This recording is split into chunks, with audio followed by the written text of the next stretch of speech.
Hello దోస్తుల్, welcome to my channel. ఒక్కసారి try చేసి చూద్దాం. అందరూ ఎలా ఉన్నారండి? బాగున్నారా? నేను కూడా చాలా బాగున్నానండి. అయితే ఇవాళ రెసిపీలోకి వెళ్ళిపోదాము. ఇవాళ అయితే నేను మీకు అందరి ఫేవరెట్ లంచ్ బాక్స్ రెసిపీ అయితే చూపిస్తానండి. పిల్లలకు, పెద్దలకు ఎవరికైనా ఇష్టమైన రెసిపీ అని చెప్పొచ్చు. అలాగే చాలా టేస్టీగా ఉంటుంది, క్విక్గా కూడా అయిపోతుందండి. హడావిడి లేకుండా పొద్దున ఈజీగా చేసేయచ్చు. అయితే ఒక్కొక్కరు ఒక్కో స్టైల్లో చేస్తుంటారు. ఇవాళ నేను చూపించినట్టుగా కనుక మీరు తయారు చేశారంటే పిల్లలు, పెద్దలు అందరూ ఇష్టంగా తింటారు. చాలా బాగుంటుంది. ముందుగా కావాల్సిన పదార్థాలు అయితే చూసేద్దాము. చూడండి, ఇక్కడైతే నేను 2 గ్లాసెస్ రైస్ కోసం 5 ఎగ్స్ తీసుకున్నానండి. అలాగే ఒక రెమ్మ కరివేపాకు, 5-6 పచ్చిమిరపకాయలు తీసుకోండి. ఒక్క ఉల్లిపాయని ఇలా సన్నగా పొడవుగా కట్ చేసుకోండి. అలాగే ఇక్కడ చూడండి, ఇక్కడ మీరు ముందు రోజు వండుకున్న అన్నాన్ని అయినా తీసుకోవచ్చు, లేదంటే మనం ఫ్రెష్గా వండుకొని అయినా తీసుకోవచ్చు. ఇక్కడైతే ఇది ముందు రోజు అన్నం వండుకున్న దాన్ని అయితే నేను ఇక్కడ ఎగ్ ఫ్రైడ్ రైస్ చేస్తున్నానండి. కొంచెం పెద్ద క్వాంటిటీ అనమాట.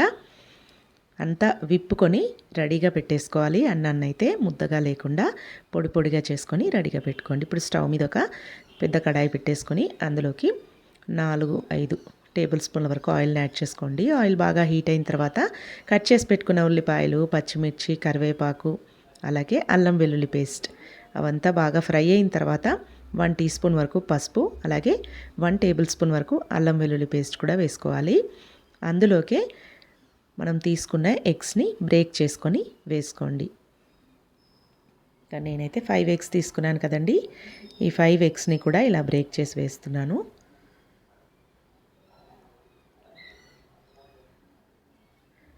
చాలా బాగుంటుందండి. అలాగే సింపుల్గా కూడా అయిపోతుందన్నమాట.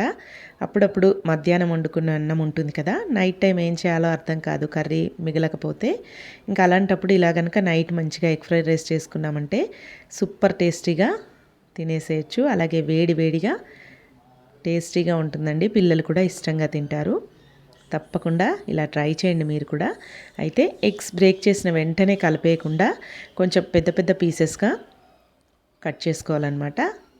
ఇందులోకే ఉప్పును వేసుకోవాలి, 1 టీ స్పూన్ వరకు ధనియాల పొడి, అలాగే ఎగ్స్కి సరిపడినంత సాల్ట్ అయితే వేసుకోవాలి. ఇక్కడ 1 టీ స్పూన్ వరకు సాల్ట్ వేసాను. అలాగే ఒక 2 టీ స్పూన్స్ వరకు కారం అయితే యాడ్ చేశాను. పచ్చిమిర్చి కూడా వేసుకున్నాం కాబట్టి కారం ఇంకా చూసుకొని యాడ్ చేసుకోండి.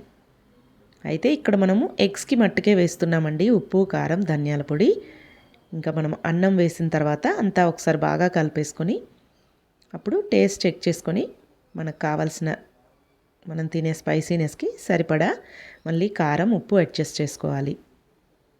చూడండి, ఇలా పెద్ద పెద్ద పీసెస్గా కట్ చేసుకోవాలన్నమాట. ఎగ్ కొంచెం బాయిల్ అయ్యి హార్డ్గా అయిన తర్వాత ఇలా మెల్లిమెల్లిగా గరిటెతో కట్ చేసుకుంటూ పీసెస్ లాగా చేసుకొని ఇందులోకి ఇప్పుడు మళ్ళీ గరం మసాలా పొడి కూడా యాడ్ చేసుకోవాలి.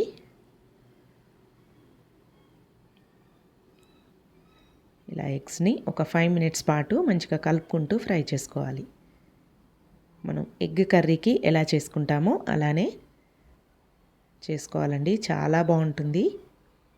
చూడండి, అంతా కూడా ఎగ్ బాగా ఫ్రై అయిన తర్వాత పచ్చివాసన లేకుండా మంచిగా ఫ్రై చేసుకున్న తర్వాత అప్పుడు మనం ఇందులోకి మనము విప్పి పెట్టుకున్న అన్నం ఉంది కదా, ఈ అన్నాన్ని అంతా వేసుకొని మళ్ళీ ఒకసారి ఇదంతా కూడా బాగా కలిపేసుకోవాలి. ఈ అన్నం అంతా కూడా ఇలా బాగా కలిసేంత వరకు ఈ కలుపుకోవడంలోనే ఉంటుందండి. మంచిగా ఒక 5 to 10 మినిట్స్ పాటు ఇలా కలుపుకుంటూ ఫ్రై చేసుకోవాలి అన్నం అంతా కూడా.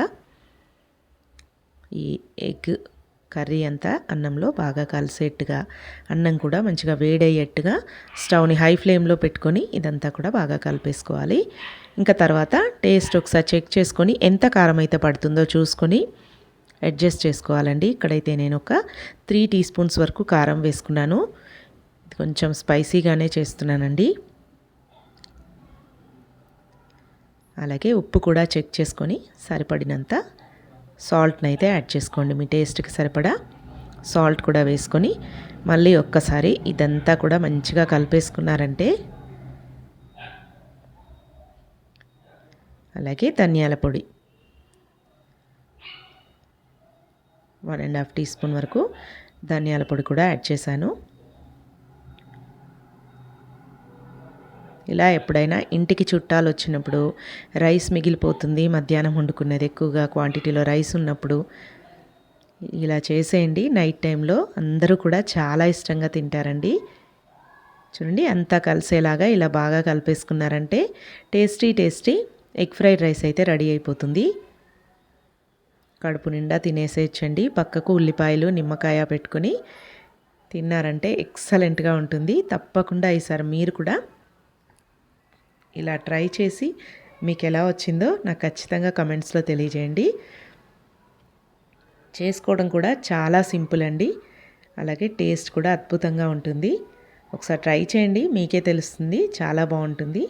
ఎంత పెద్ద క్వాంటిటీ అయినా ఎగ్స్ క్వాంటిటీ అనేది పెంచుకొని ఉప్పు కారాలు అడ్జస్ట్ చేసుకున్నారంటే Emmy egg fried rice ready అయిపోతుంది. ట్రై చేసి మీకు ఎలా వచ్చిందనేది అయితే నా కామెంట్స్లో తెలియజేయండి. మీకు కనుక నచ్చినట్టయితే మా ఛానల్ని సబ్స్క్రైబ్ చేసుకోండి. పక్కనే ఉన్న బెల్ గంటను కూడా కొట్టండి. Thanks for watching. Please subscribe to my channel.